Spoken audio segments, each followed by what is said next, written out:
Sveiki, vainukai ir mergaitė, šiandien vėl su jumis Karolis su savo 8 video vlogu.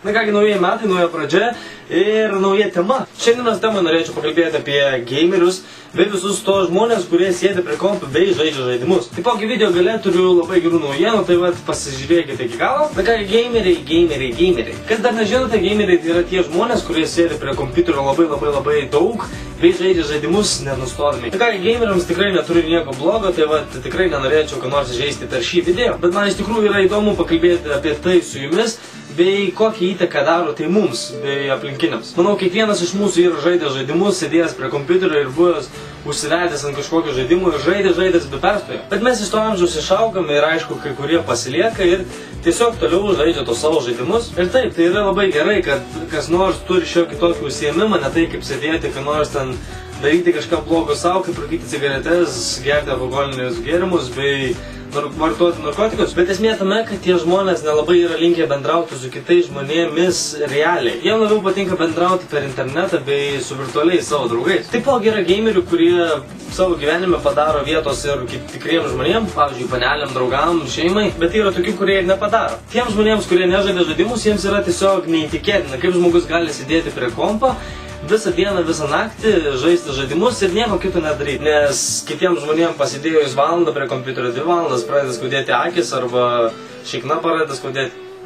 Žinot. Na, bet visokių yra, visokių ir reikia. Na, pavažiavus toliau šitą temą, yra tokių žmonių, kurie leidžia pinigus ant žaidimų. Taip, aš manau, tai nėra labai blogas dalykas, bet tai nėra ir pats geriausias. Tie žmonės, kurie leidžia pinigus ant žaidimo, geriau galėtų paaukoti tos pinigus kokiems vaikams arba kokiai nors akcijai, net nežinau. Tačiau gameriams yra nelabai svarbu apie tas visas akcijas, jiems geriau paaukoti pinigus tam žaidimui bei atiduoti juos to žaidimo kūrėjui. Na, aš savęs negalėčiau sakyti gameriu, aš taip žaidimus žaidžiu, tai tikrai, bet nesakyčiau, kad esu gamer. Na kągi, dar vienas dalykas, ką norėjau paminėti šiame video bei šioje temoje, tai yra žmonės tie, kurie juokiasi iš kitų žmonių, kad jie žaidžia tokį ir tokį žaidimą. Na kągi, Lietuvoje yra daug žaidimų, kurie yra žaidžiami, bet vieni iš tokių, kurie man įstrigo labiausiai, tai yra Minecraftas, RuneScape'as, kažkas panašaus. Man, pavyzdžiui, įdomu, kodėl žmonės juokiasi, kad o, žaidžiu RuneScape'ą arba o, žaidžiu Minecraftą ir čia jau yra viskas nelygis, čia jau ne žaidimas. Na, kai pažiūri į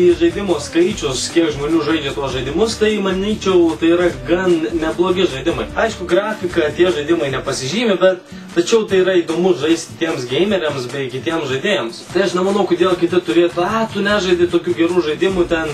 Nežinau, dabar vienas iš naujausių žaidimų yra Black Ops 2 ir jeigu tu to žaidimo nežaisi, tu nesi kietas. Tai vat, jūs patys pagalvokite, jeigu esat stūmę ant kokių žaidimų, gal nežinau, jūs pagalvokite, gal jiems, pavyzdžiui, patinka žaisti vieną žaidimą, o tau patinka žaisti anokį žaidimą ir jeigu nesutampa nuomonės, tai kam stumti? Jo, aš dabar pasijaučiu kaip koks mokytojas, jumis pamokiau kaip elgtis. Ne, iš dalies elgitės kaip norite, bet vienu žodžiu gamerių yra ir gamerių bus ir nemanau, kad reiktų stumti, kad ten aš žaidžiu tokį žaidimą ir anokį. Na, dabar važiuojam prie rimtesnės temos. Jo, šiandien norėjau pasakyti didelis labai dėkui jums visiems 500 su biškių subscriberiams, jūs esate tiesiog nuostabus, negaliu atidėkoti jums, nes šiandien gavau tokį mailą, kur buvo parašyta, jog aš gavau šiandien YouTube'as partnerį. Tai va, dar labai didelis dėkui jums ir norėčiau padėkoti, kad būnate su manimi ir jūs vis taip dauginatės, tai va, labai šaunuoliai, labai dėkui jums. Tai kągi, šiam kartui tiek, manau, susitiksime po 3 dienų. Tai kągi, per kitą video arba dar kitą video esu paruošęs jums kažką tokio įdomesnio. Nebebūsiu savo namie ir važiuosime į universitetą ir pažiūrėsime, kaip tenai aš gyvenu bei kursiu video ten. Tai kągi, tam kartu tiek, čia buvau aš Karolis. Ir taipogi dėkui už visus tos 4 su biškių subscriberius. 4.